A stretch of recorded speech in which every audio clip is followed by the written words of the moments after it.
Esta lección se dedicará a la resolución de problemas en los que intervienen los conceptos de razón, proporción y porcentaje. Recuerda que la proporcionalidad es una relación que se establece entre magnitudes medibles y de la misma naturaleza. Por ejemplo, cuando se afirma que una varilla mide el triple de otra, se está estableciendo una relación de proporcionalidad. Pero dejemos que sea el profesor Andrés Franco quien nos cuente mejor de qué se trata este asunto. Bienvenidos al curso de razonamiento lógico. En la lección de hoy hablaremos de razones, proporciones y porcentajes.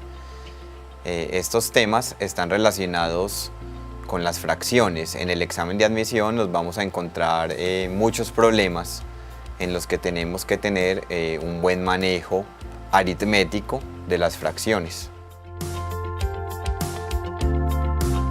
Para un mejor aprovechamiento de esta lección, debes recordar conceptos como fracción, sus operaciones, el concepto de proporción y el concepto de porcentaje.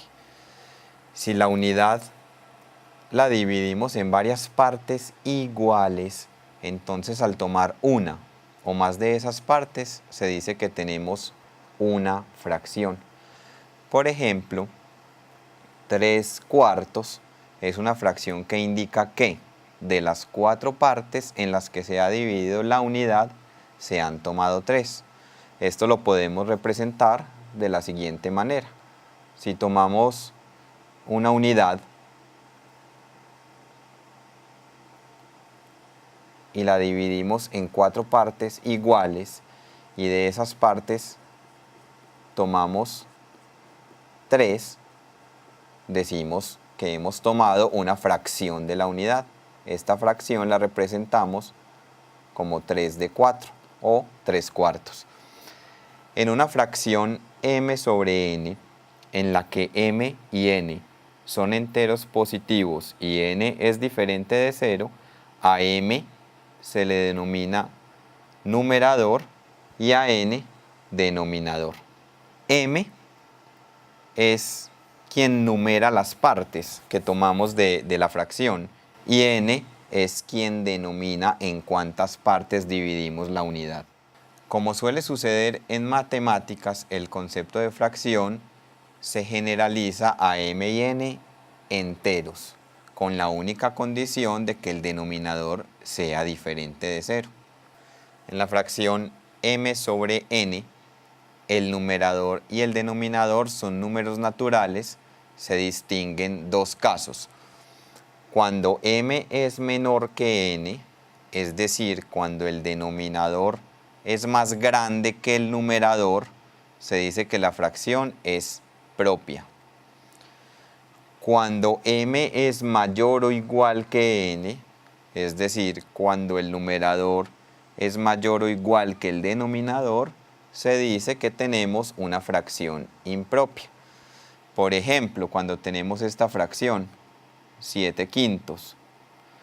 7/5 significa que la unidad la dividimos en 5 partes iguales y de esas 5 deberíamos tomar 7. Por supuesto, no alcanza, entonces necesitamos más de una unidad. Es por eso que a este tipo de fracciones se le conoce como fracción impropia. En algunos textos, las fracciones impropias suelen expresarse como la suma entre el cociente que resulta de dividir el numerador entre el denominador y la fracción propia restante. Por ejemplo, tomemos esta fracción 38/7.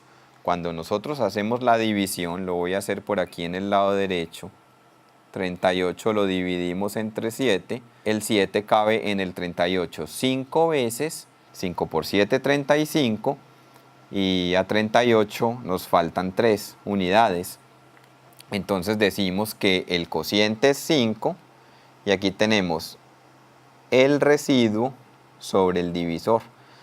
Esta forma de escribir esta fracción impropia como 5 más 3/7 suele escribirse de modo sintético como un número mixto, 5 y 3/7. Recordemos que si m y n son números naturales que representan las medidas respectivas dadas en las mismas unidades de dos objetos A y B, entonces se dice que las medidas de A a B están en la relación M a N, o en forma equivalente en la razón M sobre N. Observemos que una razón es entonces una fracción.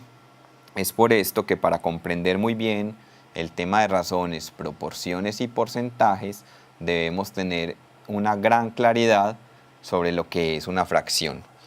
Una proporción es entonces la igualdad entre dos razones. Por ejemplo, 3/8 es igual a 18/48.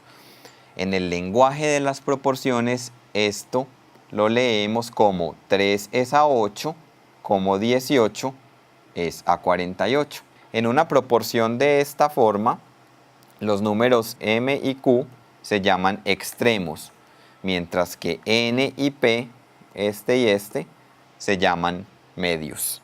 ¿Cómo sabemos que nosotros estamos ante una proporción? Para que una proporción sea válida, es necesario y suficiente que el producto de los extremos sea igual al producto de los medios. En el ejemplo anterior, se verifica fácilmente que 3 por 48 da lo mismo que 8 por 18. Ahora bien, si nosotros tenemos una razón y el resultado de la división m sobre n lo multiplicamos por 100 y obtenemos como resultado p, es decir, obtenemos que p es igual a m sobre n por 100, entonces se afirma que m es el p% de n. Por ejemplo, cuando dividimos 25 entre 40, el resultado es un número decimal. Si ese número decimal lo multiplicamos por 100, multiplicar por 100 es correr el punto decimal 2 lugares hacia la derecha, obtendríamos 0.625 multiplicado por 100, obtendríamos 62.5. En este caso, esto ya nos representa un porcentaje.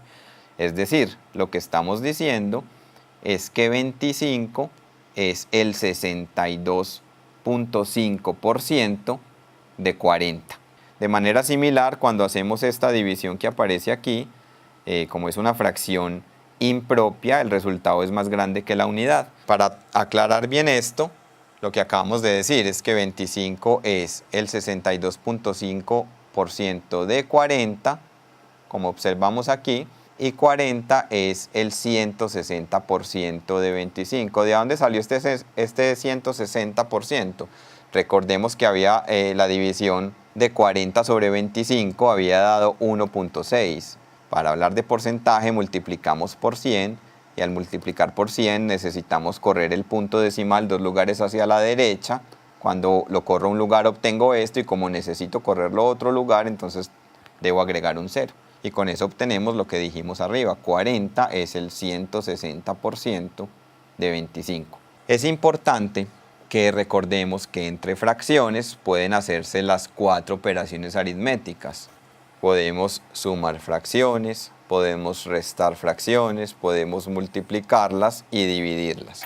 Para resolver problemas en los cuales sea necesario hacer una o más de estas operaciones, debes tener muy claras sus propiedades. Los invito entonces a que estudiemos con todo detalle el tema de las fracciones, sus propiedades, sus operaciones para que lo pongamos en práctica en la resolución de problemas en el examen de admisión.